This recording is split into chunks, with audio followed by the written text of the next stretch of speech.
While most Formula One drivers chose to relax and enjoy the mid-season break, one name quietly disappeared from the public spotlight. Behind the scenes, however, he had entered Ferrari's secret laboratory, a closed-off environment filled with extreme experimentation, where the line between simulation and reality begins to blur. And when he finally emerged, he didn't come back with something ordinary, but with something that could potentially shake the entire competitive landscape. 297 laps, 884 kilometres. On an artificially soaked track specifically designed to push both human and machine to their absolute limits. This was far from a routine test session. This was a covert operation, driven by a major mission, executed with precision and fueled by a clear ambition, to break dominance and create a new competitive edge. So the question now is, does this mark the long-awaited resurgence of Ferrari, or is it a warning signal that could haunt the entire Formula One grid? Let's discuss. Let's rewind for a moment. As the F1 world entered the spring break, most drivers opted to rest, but not Lewis Hamilton. Instead of taking a vacation, he headed straight to Fiorano Circuit, Ferrari's private test track steeped in history, the birthplace of legendary machines. This was no ordinary run. Hamilton was behind the wheel of the SF26, a car he was still learning, undergoing an extreme testing program in artificially wet conditions. Meanwhile, the 2026 season was heating up. Mercedes led the standings through George Russell, while Ferrari was still chasing. And Hamilton, just 3 races in, already on the podium, but not yet fully in sync with the car. Expectations were sky high, the pressure immense, and this was a crucial opportunity to turn things around. Day 1 was immediately brutal. No long warm-up, no gradual build-up. Lewis Hamilton hit the Fiorano circuit and effectively turned the test into a full-intensity race simulation. The scale became clear very quickly. 142 laps completed, equivalent to 423 kilometres, on a track deliberately kept wet.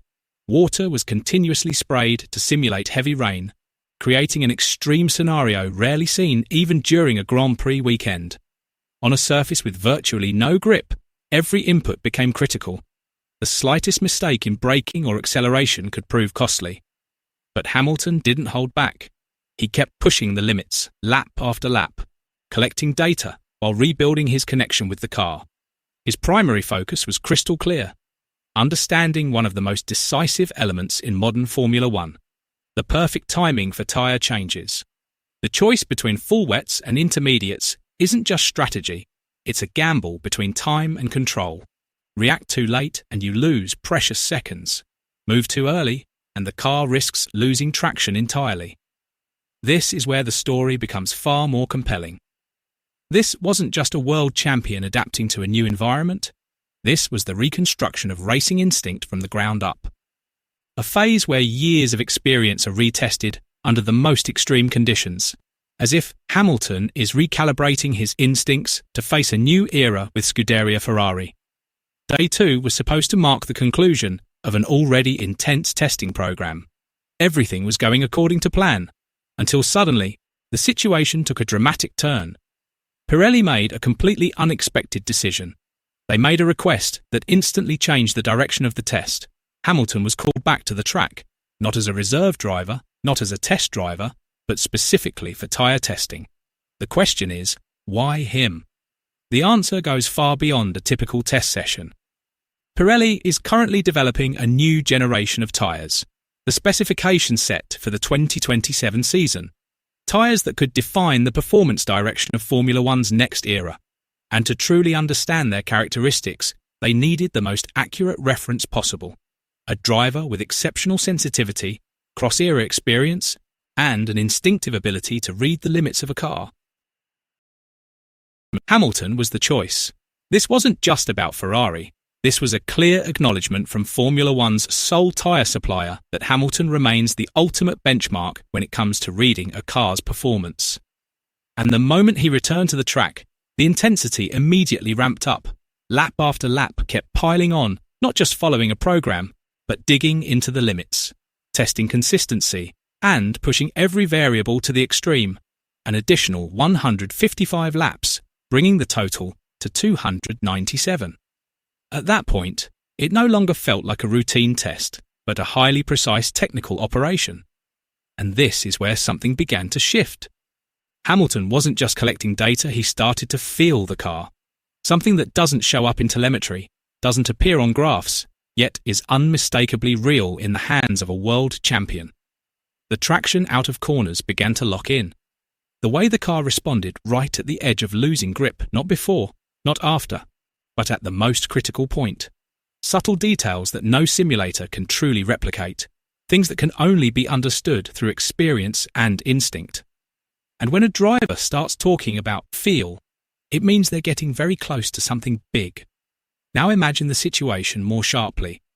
In wet conditions, a single small decision can change the entire course of a race. Pit stop timing, tyre choice, and driver instinct become decisive within seconds. This is where Hamilton played a crucial role. He wasn't just logging laps, he spent hundreds of them understanding the most dangerous phase in Formula One, the transition from full, wet tyres to intermediates. In real racing, this is a gamble.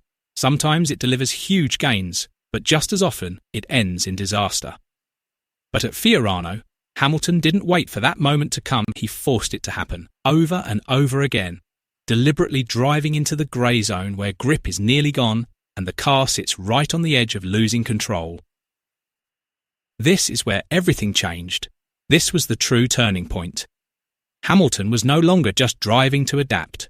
He began to read and master the true character of the SF26 in the most extreme conditions.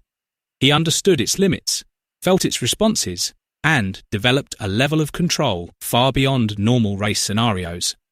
If this understanding translates to real race conditions, then this isn't just a technical advantage, it's a hidden weapon, one that could become the defining factor when races descend into chaos and other drivers start losing control.